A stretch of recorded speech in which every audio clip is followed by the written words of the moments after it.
Do you have a toxic mindset?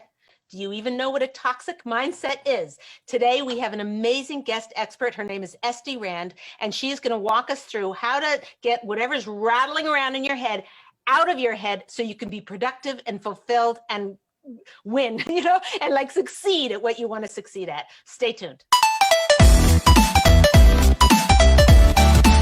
So happy to have you with us today. We have an amazing show. I'm so excited to welcome Estie Rand. She said, this is something I see that stops people. CEOs, CIOs, CFOs, they're like moving along, but they get stopped by what's between their own ears. So today we're going to learn how to take a Q-tip and like get that out. So first, maybe Estie, first of all, welcome on the Ladies Talk Show.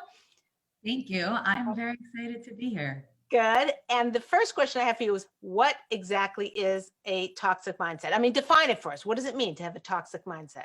So to me, a toxic mindset is anything that takes us away from our natural, positive, joyous energy. That is our default state. When we are born. Say that saying, it takes us away from our what?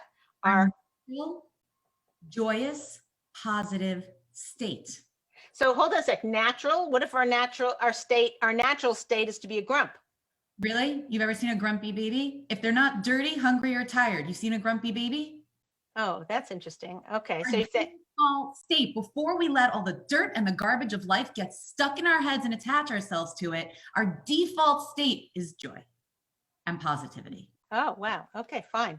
Okay. So say it again. So it's toxic mindset is anything that gets in the way of joyous. I want to get those adjectives. Our default state of joy and positivity. Interesting. Okay. Positivity also is a default. Yeah. Again, look at a small child, right? A little kid learning to walk. After 5 tries, you're like, you know what? I'm never going to get this. Forget it, Mom. Stroller for life. All right. I'm done. right.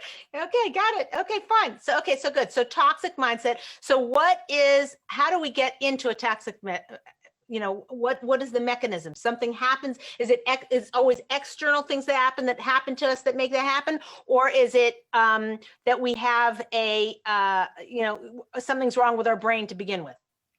So again, nothing's wrong with anybody, right?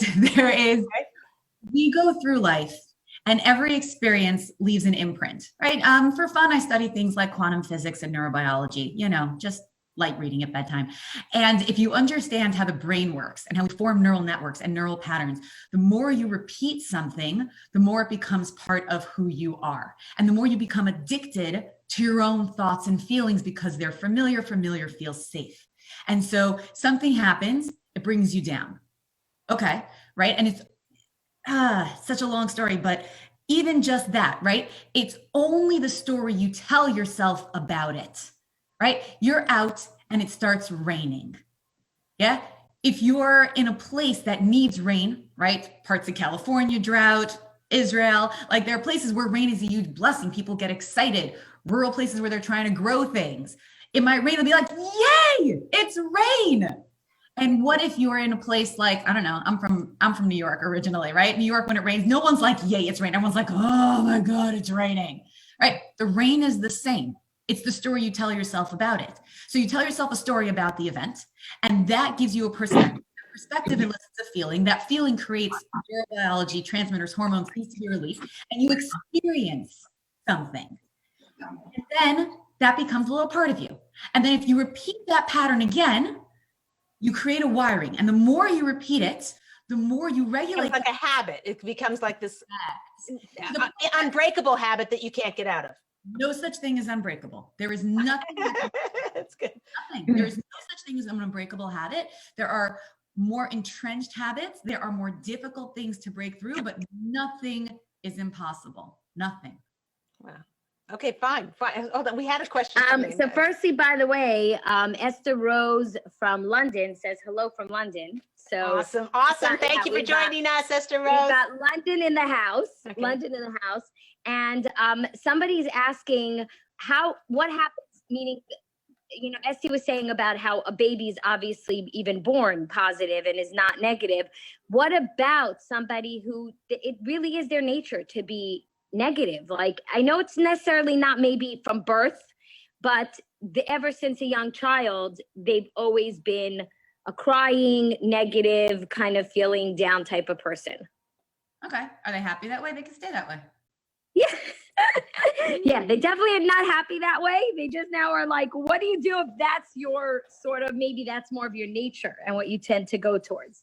So you can become anything you want to be. If you want to be a more positive person, it is baby steps. It is conditioning. The same way you became conditioned in the other direction, you need to condition where you want to go.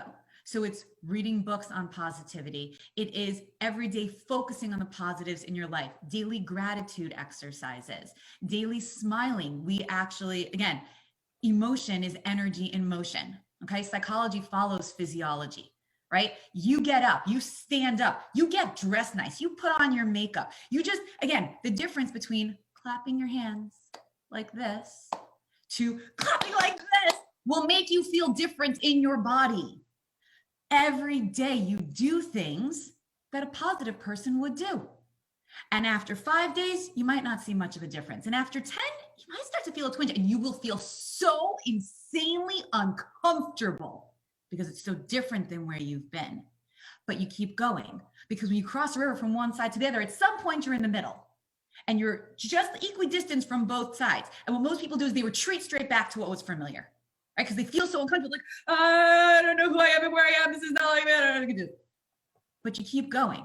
And every day you make a list and you do these exercises. You surround yourself with positive people. We are the average of the top 5 people we spend our time with. If you're a negative person, look around you. Who are the people you're around like? Okay. I had, when I was in my early 20s, had a group of friends. We used to go out to dinner all the time. And I used to say none of the 3 C's, right? No criticize, complain, or compare. None of that. Just, I won't have it. You want to talk about that? Do when I'm not here. I'm not here all the time. No criticizing, no comparing, no complaining, right? You want to become positive. Surround yourself with positivity. Don't allow negativity. And it will take time. Okay, I'll be honest. I was not born this way, and this was not my default setting, that's for sure. As a teenager, I had a sign on my wall. You know what it said? It said, if I'm not happy, nobody's happy, and I meant it. Okay, good. That's amazing. We actually have somebody who it's nice, by the way, the fact that you were naturally positive, because then somebody who's not positive can see that there is a light at the end of the tunnel. There's a way to get past it. Somebody is asking, what if you live with someone who insults and puts down your positivity? That's great. Yeah. So that's again, we're talking about there's having a bad day because of your internal thought processes, which is kind of what we want to talk about today, about having a toxic mindset. And then there's external things that happen to you that you are reacting to. So unless you've worked on that, how to take care of your own brain, those types of things are going to affect you much worse than they otherwise would. So yes. Right. And Leah, they actually added that it's being with someone who, even though you try to be positive in all the situations that come up, they're more pessimistic in nature. And so they bring everything down, which makes it much harder for you to maintain your positive nature. Okay. Estie, you're on. Totally. No, it froze for a second. No, that makes so much sense. So here's the thing, right? When you step into a freezer, it's going to be cold. So if you are living with people who are constantly negative, let's call that the cold air, right? Okay. It's going to feel cold. It's really hard. You need to bundle up, right? More so than if you were in a warm environment. So do as much as you can to surround yourself with other positive people. When you're going to be around the negative people that for whatever reason you need to be around them, they're part of your boss, your in-laws, maybe, whatever. Yeah, okay, somebody who you can't get. It could be anybody. It could be a child. And some people are very strongly affected by their children's emotional states as well. So you got to bundle up, right? You got to layer and layer the positivity so that it can't get in. I remember at one point in my life, I used to imagine myself like in bubble wrap. Yeah, there were so many bubbles you'd have to pop until you got to me. Visualization works. Having someone else to talk to download will help. And I'll be honest, not getting in that person's face with the positivity will actually also help. Because why? What do you mean? so again, let's say you're very warm and you walk into a freezer. The freezer is going to work harder to cool you down for homeostasis. Got to create balance. So the more you try to blast positive energy at the negative person, the more they're going to try to cut your legs out from under you. And if they're a stronger personality than you are, it's just a constant battle. It's not worth it. So what's the alternative? I would go what we call parv, right? Which is kind of neutral. Just be neutral. Don't push, because you're not looking to change anybody else by force. You're looking to shine your light, and that lightens up the darkness around you. You're looking to just be yourself. And when you try to force positivity on someone who's negative, they can't hear it. They can't feel it. All they do is push back harder because you're making them uncomfortable. Right. Okay, it's very good. So let me ask you, in terms of a toxic mindset, anything that is cluttering your mind, you're saying you need to change the habits, long-term habits. That's the first step of it. What are other things that person can do to change their toxic mindset? Well, the best thing you can do is change the questions that you ask yourself, right? Because really we live our entire day as a series of questions and answers. You don't even realize we're constantly asking ourselves questions and then we're answering them, right? What does this mean? Was this bad? Why was this so bad? Why does this always happen to me? Why do I have to do this? Why, right? And change the questions you ask yourself. Because then let's say you have a tough job. Let's say the negative energy is a boss, right? And this is your job and you need the money and this is just what it is right now, right? Oh, why do I have to go to work today? Why is my boss so awful? What am I supposed to do when he says all these things, right? Wait, Estie, I don't want to cut you off, but I just want to go on record to say that my boss, I never have that issue with. Just have to put that out there that I don't have that problem in my book. Okay, thank you, sweetie pie. Okay, go ahead. And lots of people don't. So, but let's say you're in a situation where the boss is just total negativity. Right. Change the questions you ask yourself. What's great about this job? How can I show up today as the best version of myself? What can I do when negative energy comes my way? What is good about today? You know what? I like the weather. Gorgeous outside. Like my clothes. Feels good today in my clothes. I have this new eyeliner. Oh, I love this color. I don't care. It could be as simple or complex. It could be anything. But we focus our energy on the negative so much. All of it's out there. The positive and the negative are both out there. And where you put your focus is where your head lives. So you could spend your day focusing on the boss, who might really be a terrible person for you to be around and might really bring you down and might really be mean and critical. That really might be true. Doesn't matter. How many other things are right in your life that you've decided to ignore because we default focus on the negative? You got up this morning, you're healthy, you're well, you're in a great marriage, you have wonderful children, you have a beautiful home, you have a yummy lunch to eat, you have great clothes, you're fit, you're healthy, and you're still complaining about the stupid boss. So your life is miserable. It's on you. Sorry. Wow. That's good. It's good. Some people have a lot that they're dealing with. They don't have a good job, or they don't have, the finances aren't doing well. They don't have clothes they like. They aren't fit. They aren't, so I think we're all carrying a lot of stuff that, in other words, it's not like, 95% great, everything, our life is wonderful, and 5% that's, no, it can divvy up. You can have like 70%. Let's say it's 95.5 in the other direction. Okay. Yeah.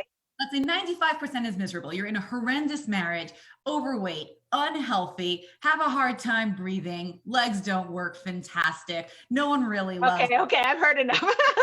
Okay, we got it. Then. Up this morning, can you see color? Is it beautiful? Can you breathe? Is there anything in your life that you can appreciate? Because we bring into our lives more of what we focus on. It's how our brains are wired. And listen, I'm a God believer, right? God gives us, call it God, source energy, whatever you want to call it, okay? But the way work, that more comes in when you are grateful, right? And I'm a parent, right? I have 5 children. So when my kids, when I give them something, let's say I bake cookies. Right? So I'll bake cookies. And if one kid says to me, "Oh, mommy, these are so great. Thank you so much," I am more inclined to bake more cookies, But if the kids are like, oh my God, chocolate chip cookies again, didn't you make those last week? I'm like, you know what? Make your own cookies, kids, okay? I don't need to do that. Right. So you're saying, And I'm not a spiteful parent, but We're this getting is a lot part of hearts. People are really, a lot people of really hearts. relate to that. That's good. So, yeah, so Mhm. gratitude for what you've been given, and more comes. Even if it's small, it doesn't matter. Because would you rather spend, just what kind of a head would you rather live in? Would you rather live in a head where everything is bad and hurts and is horrible, or where things are good and it comes down to expectations? All of it. And this is a business principle as well, by the way. So when you are selling, one of the things we teach our clients and our course participants is all of word of mouth. Viral word of mouth comes from not meeting people's expectations, for good or bad, right? So you go to a restaurant and it is just not quite what you expected. It looked really nice. It looked really posh, and it was mediocre. Like, it was okay, but it wasn't like as nice as it looked. You call your friend, you're like, yeah, I wouldn't go there. Like, it's really not as great as it looks, right? Because it did not meet your expectations. Let's say you go to a restaurant that doesn't look so great, but you're like, let me try it, and it's good. You call your friend, you're like, that place is not bad. You should try it. It was the same service. It was the same quality food. Your experience was all up to your expectations. So you wake up and your day and you're like, it's going to be great. It's going to be amazing. Everyone's going to be nice. I'm going to be positive. They're going to be positive. And then one person says one wrong thing and the whole day is flushed down the toilet. It is on you. It is your expectation. Now, we do expect the best. We plan for the worst. It is not about not expecting people to respect you. It is not about expecting your day to be bad. It is about, if it has to be a certain way for me to be okay, you will be constantly disappointed. Walk out and celebrate everything that happens, because everything is a gift for you. You might not see it, but life is Wow, hearts, by the way, flowing like nonstop. A lot of hearts. But also, I know you have a question, Suri, but I just want to say, I have a lot of students who email with real hardship. I mean, not only in their current life situation. I had a woman last week who was saying that, she couldn't really say, yes, my parents were abusive, but anything short of that, she never got the validation she needed. She never got the approval she needed. She never got the attention she needed. She wanted to go into a certain career and her parents weren't into it. So now she's spending the rest of her life doing another career, So she just feels like she's carrying all this baggage that's actually real. It's not like made up, stuff. This is real stuff that happens to her. And so they always flit through her mind. So she said, when I'm having a pleasurable time with my kids, she said her kids were like playing in the backyard. They got the swing set or whatever, and her kids are in the backyard, and her husband's there. She didn't say, he's just there. And there's a sense of contentment for about a few seconds. And then she gets this toxic mindset of, why did that all have to happen to me? Whatever. She can't even enjoy and savor the precious moments, because all of the stuff, like you said, 95.5, here's 5%. She's watching her kids on the swing set, maybe she's worried. I didn't ask her, maybe she's worried they're going to fall off. I don't know. But she said that she gets weighted down. Maybe she's suffering depression, and that's not even just, and that needs to be taken care of. Or maybe she needs therapy to deal with the emotions from her childhood. I mean, I suggested that to her. She said she already did. But the point I'm throwing in your lap is she's got real stuff. This isn't like she can habit her way out of, and that she can have positive, positive reinforcement and surround herself with positive people, and then it goes away. So the question is, in a situation, and a lot of us have, it's funny. I was once in a giving a class. A lot of people were there, and I said, who here is from a dysfunctional family? And a couple of bold people raised their hand. I said, come on, really? What do you really think? Nobody's watching. Everyone look ahead. Don't look to next to you. Raise your hand. Just tell me. And every hand goes up. Everyone feels like they had, some people worse than that. I'm not trying to compare. Like you said, don't compare. But I'm just saying, everybody has stuff that happened to them and baggage that they're carrying. And with all that stuff that they're carrying, how can they take care of a toxic mindset? I mean, it seems like you're asking them to do an Olympic ski slope challenge. It's just too big of a jump between where a person is sitting right now to where they should be. That gap just seems so big. So what are some of the steps in between that people can take to have more control over what's going on in their mind? Totally. So first of all, I don't talk about this a lot, but I'll be honest. I came from a severely abusive environment. I'm lucky to be alive. So I am living proof positive. It does not matter where you come from. It does not matter what you've been through. I'm not going to say details, but if I told you, I'd wipe out a lot of people's bad stories. Let's just leave it like that. Mm-hmm. And yes, from there to here is a really long journey. You don't do it in a day, right? I'm probably working on this for over 20 years. I'm working on this for over 20 years. It's baby steps. It's little steps. It's daily work. Explain one. What's one thing that people can do? What's a good start? Gratitude. If you're going to take one thing, take gratitude. And if you want to start with the tiniest step, find one thing that you can genuinely be grateful for every day. Even just one. It could be as simple as a cup of coffee. It could be as big as children. Okay? Start with one. After a month, bump yourself up to 3. After that, and do something every day. If this is who you want to be, we torture ourselves with the past, but we don't live there. We only ever live in the present. And part of this toxic mindset is living in the past or the future. The past that is long gone and over. It's not happening anymore. And the future that hasn't happened yet that you're worried about that may never happen. And you don't live in today. And today might be fantastic, but today is clouded by the bad things that are long done. They're not happening again. And the bad things that might never be. And you live in the past and the future and you forget today. And so you have a terrible life because every today is clouded by the bad of yesterday and the maybe bad of tomorrow. And so your life is miserable, but it's just you. And I'm not blaming you. God forbid. I'm empowering you. I want you to realize you have a choice every day how your day goes. What happens to you does not matter. I want to tell you, it's hard to say. I'm not grateful in the way of like, oh, let's try this again. But I am who I am because of where I've been. And how I'm able to help people and the power that I have and the work that I do and the changes that I've already affected in the world is because of what I've been through. We are who we are because of where we've been. And if you can own that and you can stand on it instead of swimming in it, you have a great life.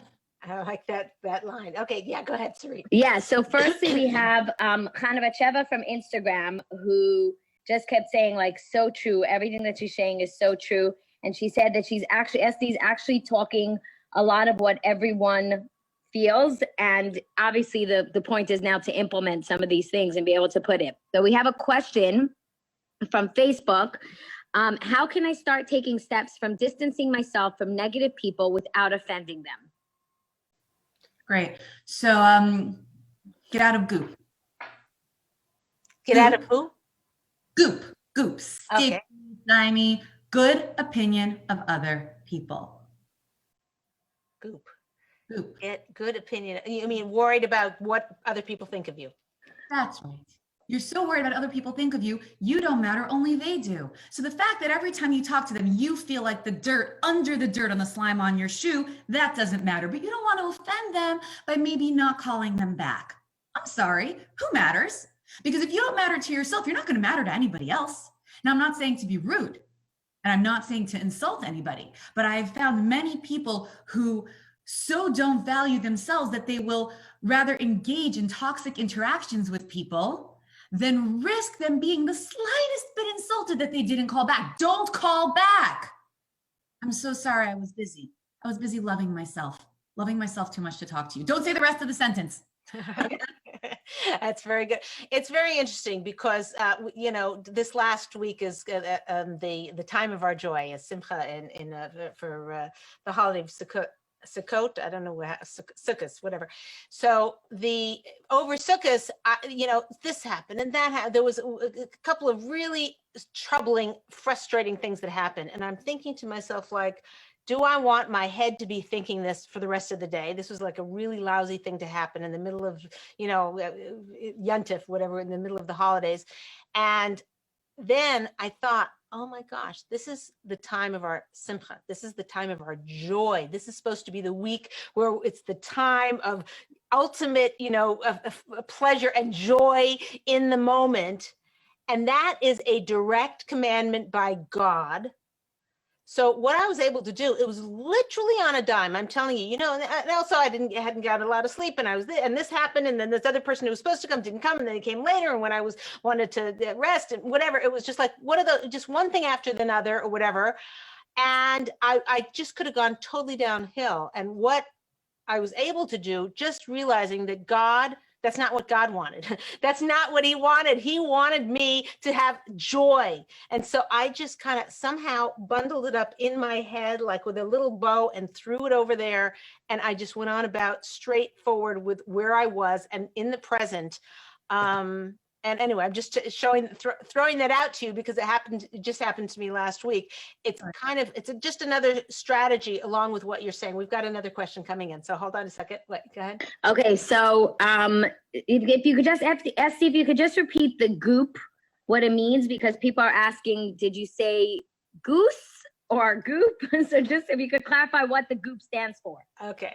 Get out of goop. Stop caring so much about the good opinion of other people. It's an acronym, right? You care so much about what other people think, but you don't care about what you think. And I love what you said.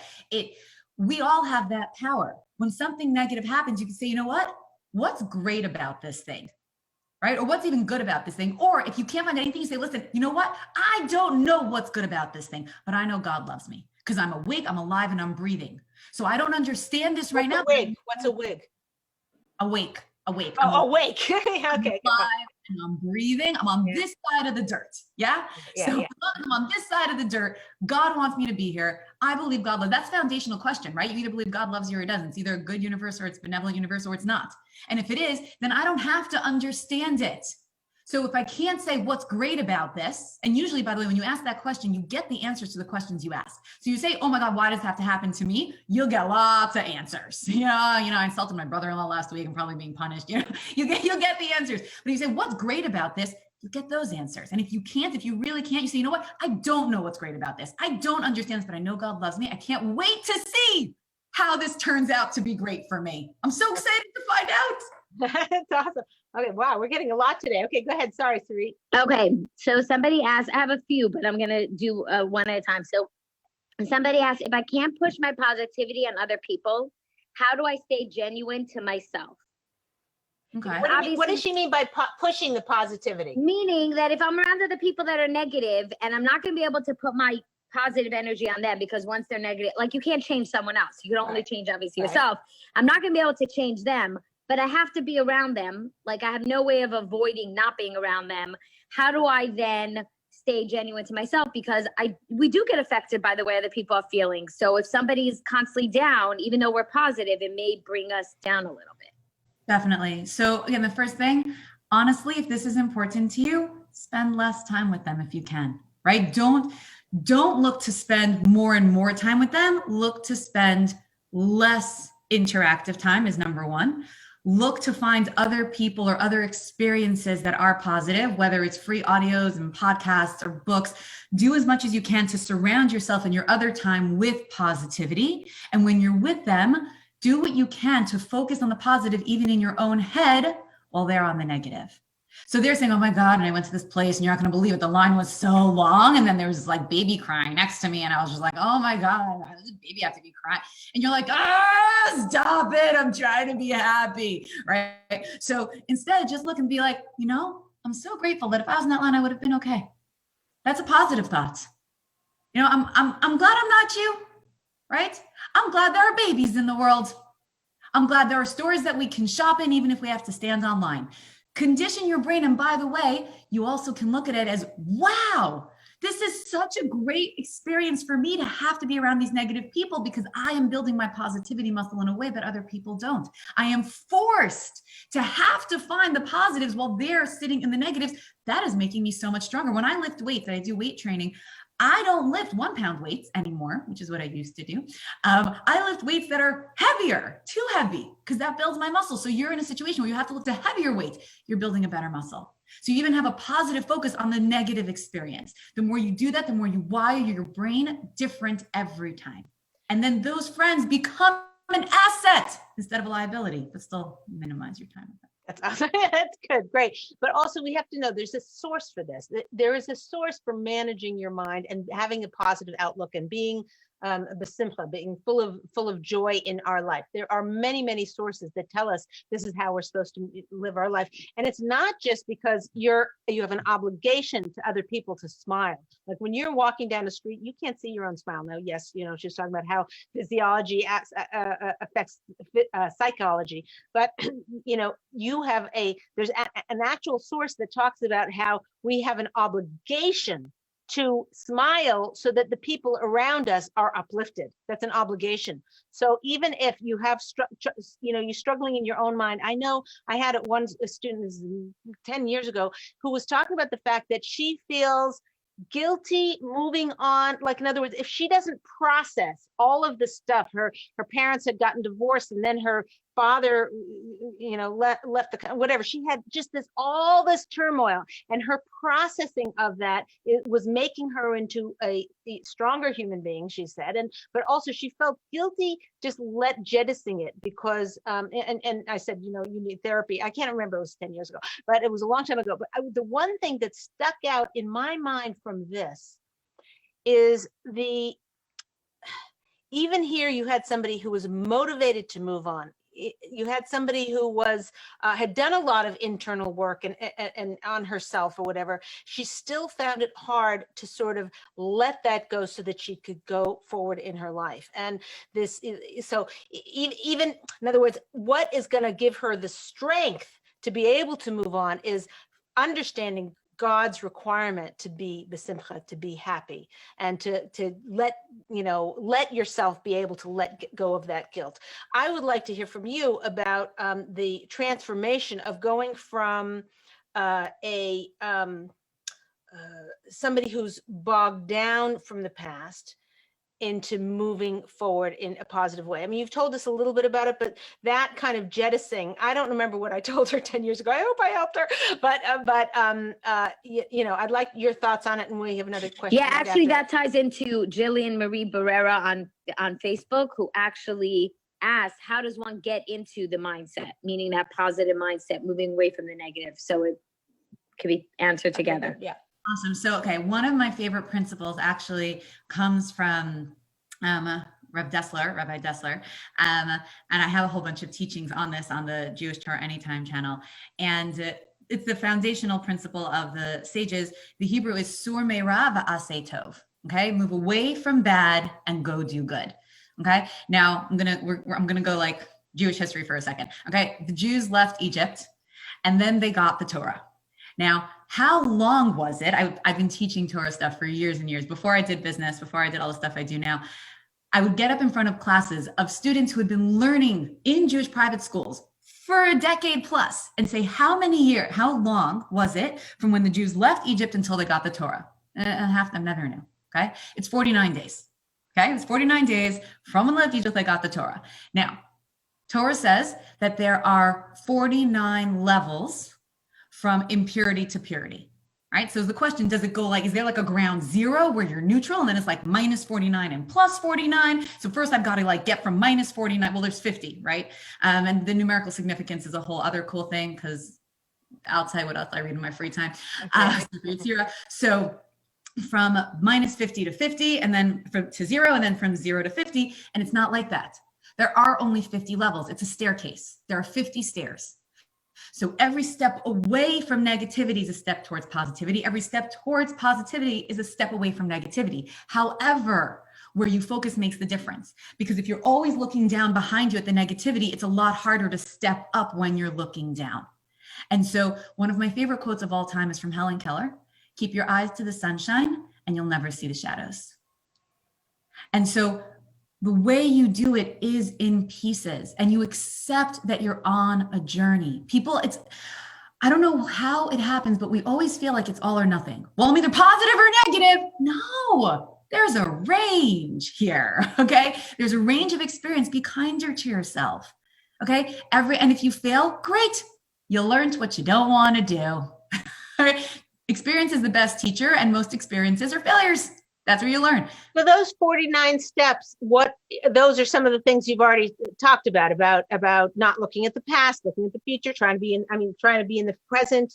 What are some of the gratitude? So it's focus on gratitude, right?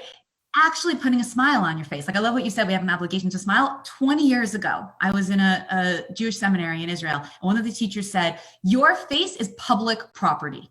You have no right to put a grimace on it and ruin someone else's day. And I took that. And I was like, you know what? You're right. I have no right to ruin someone else's day. Right? So, but actually smile and study it and learn about it and make it a thing. If you want this to happen, do one thing every day towards your goal. Read something. There are so many books. Listen to some positive or motivational audio. There's so much that's free. You don't even have to buy stuff. Okay. Do a gratitude exercise. Put a smile on your face. If you refuse to go to bed at night before you check off the box on your little chart that you're going to make on my I'm Becoming a Positive Person chart, and start with just one thing every day, at the end of the month, you'll have done 30 positive things. At the end of the year, you'll have done, 311 or, 365, depending which calendar you go by, positive things, right? And maybe at some point you'll start doing 3 positive things. Doing a positive thing or thinking something positive? Anything. When you need to magnetize a compass, if you have a compass, right, and it's not pointing in the right direction, you have to magnetize it, right? So how do you do that? You run a magnet over it again and again and again. It's the repetitiveness. It's the consistency. We want quick fixes, but quick fixes don't work internally. It took you a long time to get here. You're not 2 years old. It's not going to be instantaneous to get out. Do one thing every day. You want it to move faster? Do 3 things every day. Don't even try more. I'll be honest. When I was in my early 20s, I was single and I really, really wanted to be married, like so desperately wanted to be married. All my friends were being married, felt it was my absolute and only true purpose to be married, and I was wasting my life as a single. And I don't actually agree with that now, but that was my mindset then, okay? Think that everyone at their stage in life fulfills their purpose. But this was my head, and I was like desperate. And I was like, okay, but if I'm not married, what could I possibly do to be a worthwhile human? And I remember I was listening to a class, and the guy said, if you want to be ready for marriage, I'm like, yes, me. He's like, you want to be prepared to be the best wife you can be? Yes, me. And so he said, do an act of kindness every day. Become a giver. I was like, oh, that's it?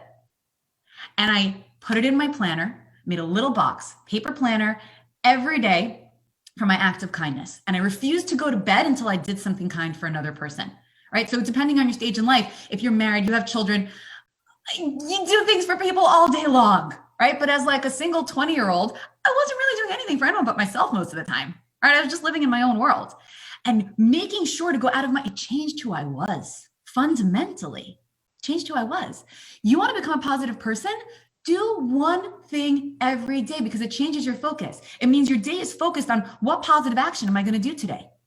Or what 3? Don't do more than 3. It becomes too overwhelming. You're going to chuck it.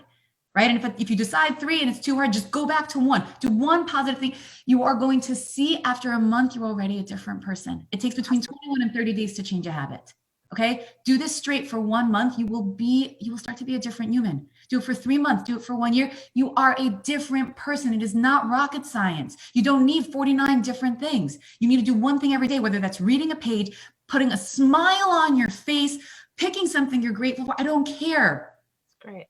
Great. Okay, good. Well, we have, by the way, it's exploding with hearts all over. Hannah Batsheva said, tell Leah to send some of Estie's speech in writing. It's loads of true info. She actually, I think, is recommending that you write a book. And I actually, just for our viewers, we do save everything on the ladiestalkshow.com website. So anyone who wants to go back and reference this, it's always there. Share it with your friends. How's that for an idea? Yeah. So yes, share with your friends, of course.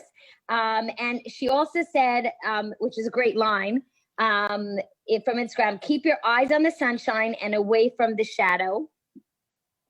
Great. I like that. Look Great. towards the positive and not the negative. We also got, this class is totally positive. Keep it going. Leah, you only get top people. Thank you very much. Okay, so and we do have someone who said that she always does that with people when she sees people and they seem grouchy, she smiles, and usually that will, you know, wake them offset up a little bit of what they're feeling and make them feel a little bit happier. And then the question, that was all just the commentary, but the question that came in from Instagram is, does doing Zoom with your kids count as a kindness? Oh, absolutely, absolutely. That's like even waking them up, even though they don't want to be woken up, is a kindness. Almost anything you do with your kids is a kindness. Yeah. Okay. So I wanted to switch tacks a little bit here, and I wanted to talk a little bit about when people have in their mind. People have philosophies of life, or what's important, their values in life, or their priorities in life. How does that affect a person's ability? You know, because you talked about expectations, you talked about entitlement of what people feel that they deserve, and when it doesn't match up with what they think they deserve, there's just this level of frustration, an underlying disgruntled state that people walk around in. And now with instant everything, I mean, you're really annoyed if you go on Amazon and it doesn't have 2-day delivery or 1 day, same day delivery, whatever. It's like this instant sort of world that we live in. And so how does a person with that level of over entitlement that is only available probably in a what do you call it, in a world of plenty, we've become much more picky. I'm not saying it's a bad thing. I love plenty. Everybody should have plenty, and everyone who's watching should have more and more and more plenty and blessing and good things in their life. So I'm not knocking it by any chance. I'm just saying that it creates a mentality in our mind of entitlement or expectation, and therefore our days, they didn't go exactly as we expected them to, and this beyond the pale of what we should be expecting. So how does one deal with that type of a toxic mindset? Okay, so there's so much in there. I have like 15 different answers, but I'll see how I condense it. Okay, so I'm going to focus on one of the first pieces first, because you covered a bunch of different parts. One part was the instant gratification. Another part is the expectation and entitlement, just because of what's important to us. And the other piece is how much we're used to having so much, and then when we don't have the more that we want, we get stuck. So I'm going to go in order. So piece number one on the instant gratification. In the physical world, things do move quick, right? We see cause and effect almost instantaneously, right? But in the metaphysical world, right? Quantum physics, mechanics, the spiritual world, it's slower because it takes time to translate. It's actually called the quantum to Newtonian transition in science. In spirituality, we call it prayer. Right? We pray, and then our prayers sometimes can be answered instantaneously, but sometimes it takes a couple hours, days, weeks, months. Okay. Years, decades. Yeah. But the more you hold the thought, it goes back to, is instant the best thing possible? Right? So like you can microwave your food, or you can put it in an oven. When you microwave it, you ever put chicken in a microwave or pizza, right? And it's all like dried out. Well, the microwave doesn't actually heat up the food. Instant doesn't actually work. When you put food in a microwave, it heats up the water molecules in the food. It doesn't heat up the food. That's why it dries it out. So by the way, the trick to both of those is you put a little water in a little cup in the microwave at the same time, it evaporates, and then your food is fine. That's the trick, microwave any of these things.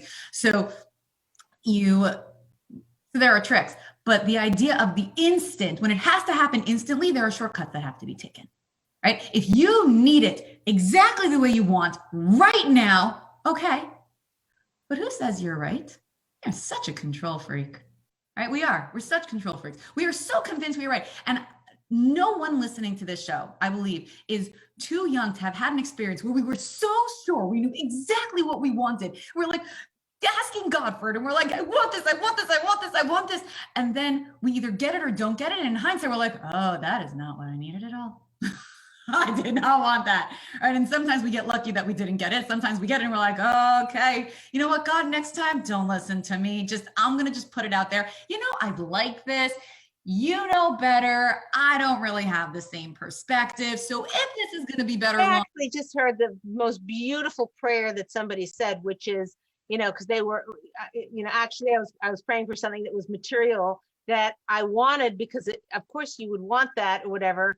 And I said, but I'm afraid to pray for it, because then if it comes to me and it wasn't be good for me. Anyway, the line they gave me, which is so gorgeous, God, please, please give me this if it's the best thing for me.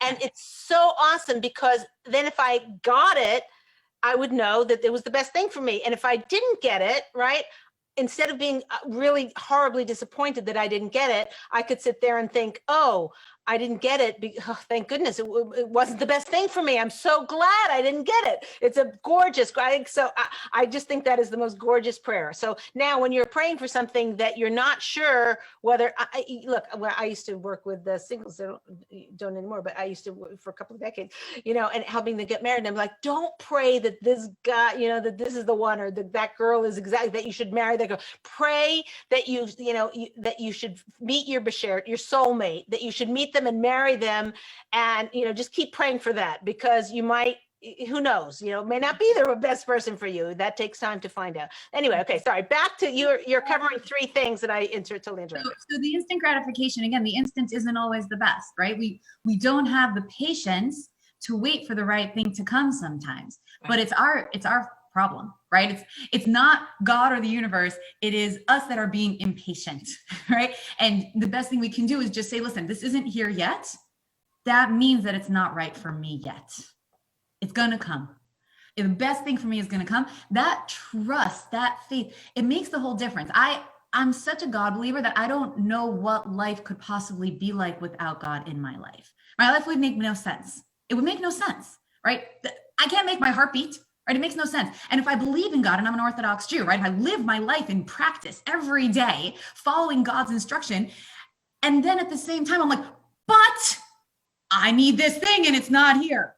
Well, who's in charge at the end of the day, right? I either believe in God or I don't. I either believe God created me for a purpose and I'm here for a reason and he loves me and everything is happening for me to fulfill my purpose, or I don't. And we forget that. We get so sucked into the day-to-day garbage and what I want, and it's not here yet. And that's so normal. I'm not saying it's not, but if you want to get out of it, you lift up your perspective a little bit.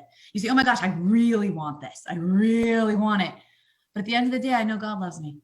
I know God's taking care of me. I have so much good in my life. I have so much good in my life. Oh, we've got so many more questions coming in. What were the last two things before we take these questions? There were two, you're covering three things. So instant gratification. This was if the thing isn't meeting your expectations, if you're not getting the thing you want. And then in terms of abundance, again, when we get used to plenty, we're used to so much and we set our expectations so high, we just have to focus not on the thing, but on the result we want from that thing. And that changes the game, right? Instead of saying, well, I want this car.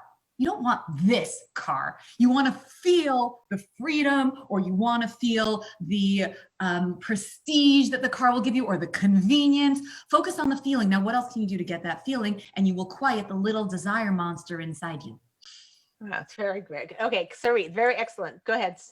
Okay, so firstly, from Torah Anytime's live stream, Dina, who's back again. So hi, Dina. We love seeing you on. She said, I'm so excited about Estie being on. She's awesome. Thanks, Leah. And she's actually from Manchester. So she said, we don't only have people from London, we have people from Manchester on as well. So, England's in the house. And then someone is asking, it's a little bit related to your actual line of work, which is the marketing. But she said, with COVID and everything that's been going on, business has been very hard and the financial struggles have been great. How, obviously that's going to lead to a negative mindset. How does somebody get out of that? And how does somebody, maybe you have some business strategies or marketing secrets you can give as how does somebody get out of their, sort of if they're down in their business right now? Totally. Yeah. So I've been doing that a lot the last few months with our clients. So here's the thing. If you are running your own business, you are in the best place possible. You're like, Estie, you're out of your flipping mind. Mm-hmm. But here's the thing.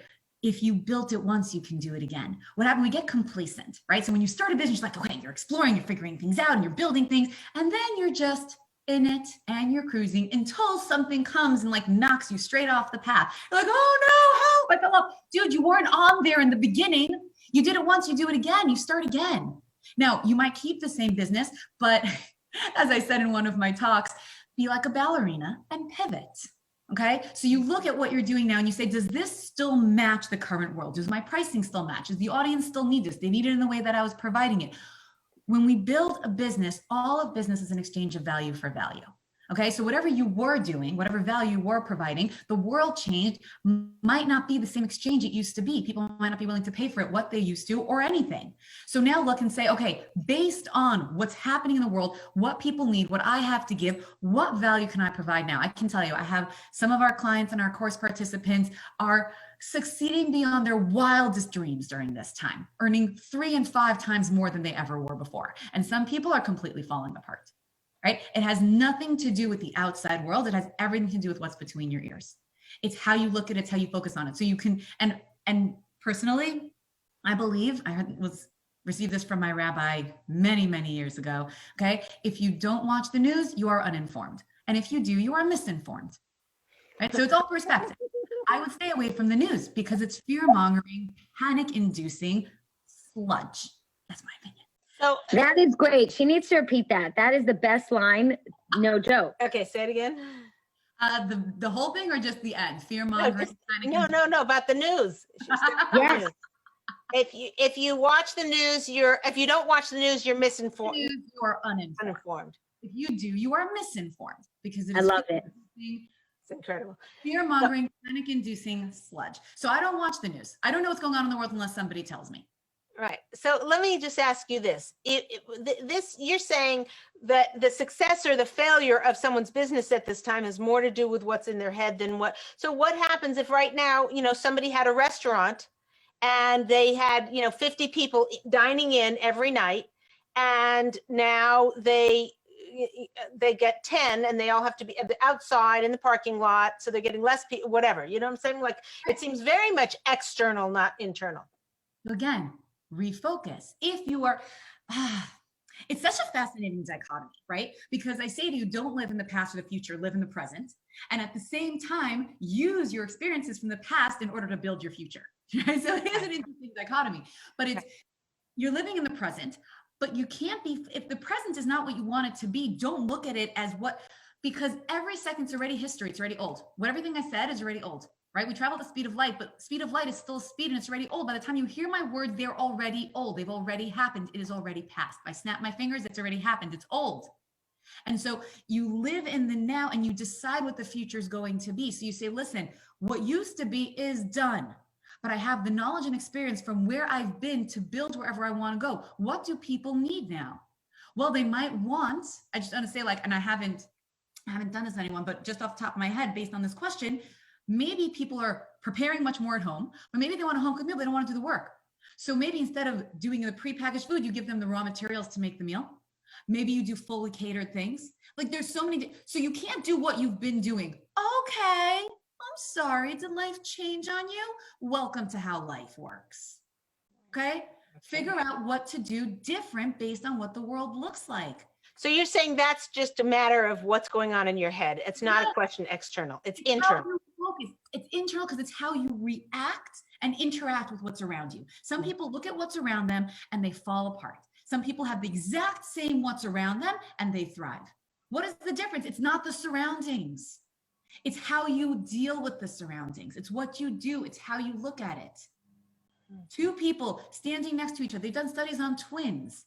Even it's not what happens to you, it's how you react to it. That is all of life. You have that power. Take one step at a time. I'm not saying it's not hard. Of course it's hard. Hard is not bad. It just is. That's good. That's great. Okay, what's the last one? We have time for one last question, Sarit. Wow. So by the way, there's so many hearts and people are so relating to all of this. It's like unbelievable. I think there's actually a couple of people who wanted to know how they can, I know this isn't necessarily a question, it's towards the end, but they want to know how they can get in touch with you in terms of the business, like marketing aspect of your line. Sure. So first of all, I'm really, really hard to lose online, as long as you spell my name right. So ESTIERAND, Estie Rand. My website is estierand.com. And if you go estierand.com/free gift, you can have a present from me. Oh, yeah. Challenge. Just to let them know, free gift. Yeah, it's a $237 mini course that we built, and we set it up with free access for your listeners. So if you go to estierand.com, ESTIERAND.com/free gift, you can get access to it. And plus, I'm really hard to lose. Like you can just Okay, so they can just Google you and email you. Yeah, but you also have a free present. It's a 5-day marketing success challenge where you will get the clarity and confidence to market yourself successfully. Everything from finding what's unique about you in your industry, no matter how competitive it is, to finding the perfect target, how to deal with social media without paying money for it, how to do a verbal pitch, how to get out there, all that's in there. That's fantastic. Wow. Good. Wow. Good on you. Okay, Hello. sweet. Good Last for question. seriously amazing. Thank you. Okay. So the last question is, how do you help your child who has a negative mindset? Ah, that's a good question. We've got to go today. Bye. No, joking. Yeah, exactly. Show's over. Okay. Hello. This is a tough one. Okay, go ahead, Estie. You're on. I think there's two really important parts. And I have children. I very much get this question, relate to it. You have to first accept their emotions, right? So you can't be denying your own negativity. Part of being positive is owning the negative and choosing what to focus on, right? We're not pretending that bad things, quote unquote, don't exist. We're not pretending things aren't hard. We're not being like, oh my God, everything's amazing. I woke up this morning and it was so fantastic. And then I had a coffee and my life is so great. And I cannot even stand people who talk like that. Okay, I'm sorry. It's not about pretending that things are okay. So if my child is negative, they're like, no, sweetie, it's okay. It's not bad. It's good. It's okay. No, it's fine. It's not that. Wow. That sounds like a really rough day. Oh my gosh, your brother just took the pot and hit you on the toe and now it's swollen. Yeah, let's get you some ice, right? Like, I'm not pretending that this thing didn't hurt. I'm not pretending that it isn't bad. I'm not ignoring you, but I have a constant positive focus. So after I've acknowledged you, I might sit down and say, what can we take out of this that could be good? What could be helpful? What might we do better? Right? Or just, again, my default setting. Like I remember when I moved recently, and I ran the dishwasher the first time and it flooded the whole place. And my kids saw it and I'm like, amazing. They're like, Mommy, why is that amazing? I said, I have no idea.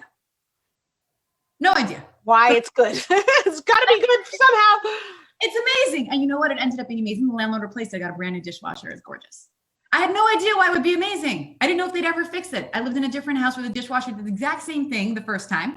And the landlord never fixed it, never had a dishwasher. I really wanted one, but it flooded. And I was like, you know what? This is great. No idea why. It's great. You know why? God loves me. I love this house. I love the location. And this is great. And it ended up being great. And so it's two parts. It's being real with your emotions and your child's. It's being who you are in your own life, in your own experience that just rubs off on the people around you. And when you're sitting with your kid, if you are discussing an issue that they can only see the negative on, once you've accepted all the negativity and you've allowed them to own it and you've empathized, you really hear it and you feel it, you say, okay, what could be good from this? What could we do with that? That's great. That's great. Okay, that's all we have time for today. Estie,